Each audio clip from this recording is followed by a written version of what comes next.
سو ہم نے بات کی ہے کہ جو شیطان کی چال تھی وہ یہی تھی کہ پہلے انسیکیورٹی پیدا کرے اور پھر وہ آپ کو کوئی حرام سولوشن اس کا دے.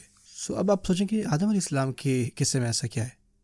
ایسی کون سی چیز ہے جو آدم علیہ السلام اور حوا علیہ السلام کو جس چیز نے موٹیویٹ کیا اور انہوں نے اس پھل یا اس درخت کے اس کو جا کے کھایا؟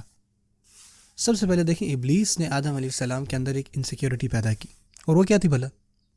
ما نہاکما ربکما عن ہذہ الشجرہ، تمہارا جو رب ہے تمہیں اس چیز سے نہیں روک رہا، تم میں سے ایک کو بھی، سوائے یہ کہ اللہ تعالیٰ جانتے ہیں کہ اگر تم اس درخت سے کھا لو گے یا تو تم فرشتے بن جاؤ گے یا تم پھر ہمیشہ رہنے یا پھر ہمیشہ رہو گے، خالدین میں سے ہوگے. تو اس نے کیا کہ ایک انسیکیورٹی پیدا کی کہ یار آپ لوگوں کو جنت سے نکال دیا جائے گا، ٹھیک ہے، اگر آپ یہاں سے نہیں کھاؤ گے تو پھر جنت کو چھوڑ کے جانا پڑے گا، سو کچھ کرو، اس پھل کو کھاؤ.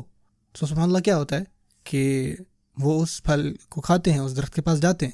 سو ابلیس نے کیا کیا، ایک انسیکیورٹی پیدا کی ان کے درمیان، ان کو ڈر ڈال دیا کہ ایسا ہو جائے گا کہ اللہ تعالیٰ ہمیں کیوں روکیں گے اس درخت سے.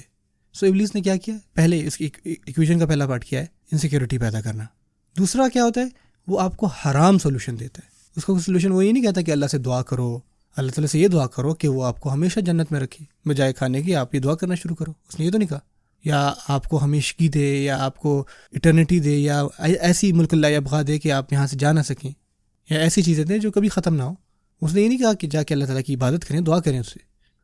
اس نے مشورہ دیا نافرمانی کرنے کا، اور اس نے صرف یہی آپشن دیا آدم علیہ السلام اور حوا علیہ السلام کو. اور اس نے اس کے لیے کیا کیا، وقاسمہما، اللہ تعالیٰ فرماتے ہیں رجید نے کہ اس نے قسمیں کھائیں.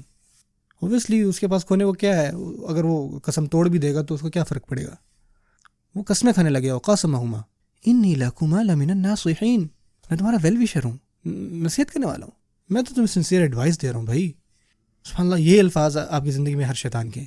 یار میں تمہاری فکر کر رہا ہوں، میں تمہارے لیے چیزیں بہتر کر رہا ہوں، بھائی اس میں میرا کیا ہے، بھائی میں تمہیں بتا رہا ہوں، مجھے پتہ ہے کہ میری پوزیشن اور میری سچویشن کیا ہے، لیکن آپ کے لیے میں آپ کو بتا رہا ہوں، میں آپ کو ایڈوائس کر رہا ہوں. سو اس طرح کی باتیں. سو آدم علیہ السلام اور حوا علیہ السلام اس کی چال میں آ گئے.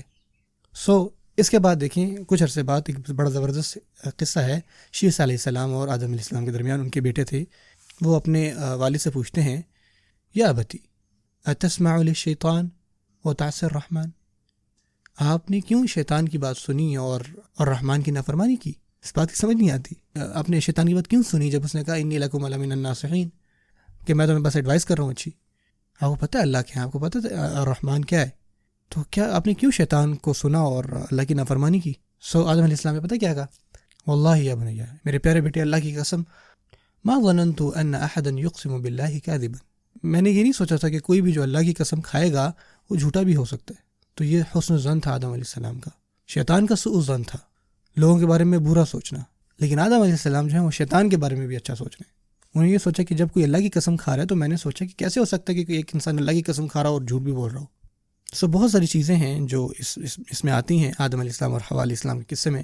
سب سے پہلے انسیکیورٹی پیدا کی گئی، پھر حرام سولوشن دیا گیا، اور جس نے یہ سولوشن پریزنٹ کیا اس نے یہ کہا کہ دیکھیں میں تو آپ کا ناصحین ہوں.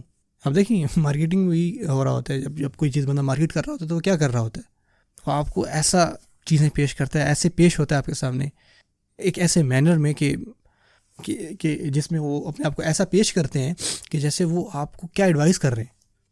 میں ایسے کیا کر لوں گا، میں تو آپ کو ایک نصیحت کر رہا ہوں، دیکھیں میرا ایکسپیرینس ہے اس میں.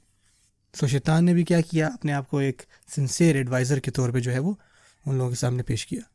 سو آدم علیہ السلام اور حوا علیہ السلام کی چال میں آ گئے. لیکن ایک چیز جو ان دونوں میں فرق رکھتی ہے وہ کیا ہے، فضیل ابن عیاد رحمۃ اللہ علیہ، کہ آدم علیہ السلام سے جو یہ مسٹیک ہوئی وہ آؤٹ آف ڈیزائر ہوئی، سمپل ڈیزائر.